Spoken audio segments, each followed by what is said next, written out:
Hello বন্ধুরা, কেমন আছেন? আশা করি ভালোই আছেন।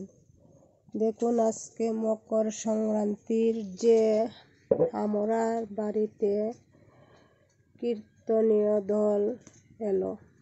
সব সময় প্রত্যেক বছরই আগের যে নিয়ম নীতিগুলা এগুলা আজও আমাদের গ্রাম বাংলা বাড়িতে আছে। গ্রামের প্রত্যেকটি বাড়িতে সবাই মিলে একজোট হয়ে কীর্তন নিয়ে আসে। সবাই একসাথে আনন্দ উল্লাস, গান, নাচ সবই কিছু করে। আর ছোট ছোট বাচ্চারাও লুট যে দেওয়া হয়, সেই লুট থুকাবার জন্য খুবই আনন্দ করে।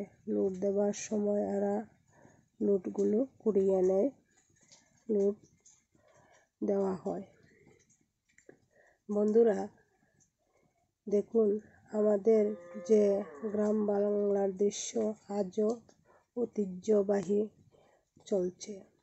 প্রত্যেক বছরই এইভাবে আমরা সবাই মিলেমিশে প্রত্যেকের বাড়ি বাড়ি গিয়ে কীর্তন নিয়ে আমরা প্রত্যেকের বাড়িতে আনন্দটুকু করি।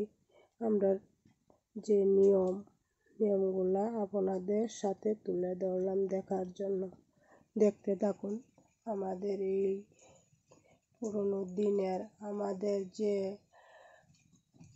গুরুজনরা যে নিয়ম পালন করে গিয়েছিল, সেই নিয়মগুলো আজও সম্পূর্ণভাবে পূরণ করা হয়।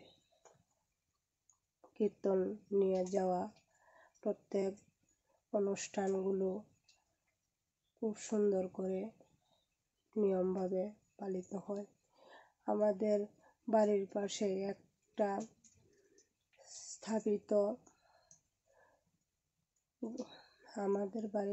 স্থাপিত ভৈরবতলিটার চারপাশে কীর্তন দিয়ে তারা খুবই সুন্দর করে ঘুরে ঘুরে গাছের যে কীর্তন করা হয়েছে, গাছের গুড়ির থেকে ভোগ দেওয়া হচ্ছে, সেই গাছটারে তারা ঘুরিয়ে ঘুরিয়ে কীর্তন নিয়ে এক জায়গায় জড়ো হয়েছে। সেইখানে সবাই আনন্দের সহিত নমস্কার করছে, কীর্তন করছে। লুটগুলা দিয়েছে, ছড়িয়ে ছিটিয়ে মানুষ দাঁড়িয়ে রয়েছে। অনেক বড় জায়গা তো, টিলার মধ্যে নদী পুরোটা ভিডিও এদিক থেকে লোকগুলাকে দেখার জন্য পারছি না। যে অংশ কীর্তন করা হচ্ছে তাদেরকেই তোলা হচ্ছে।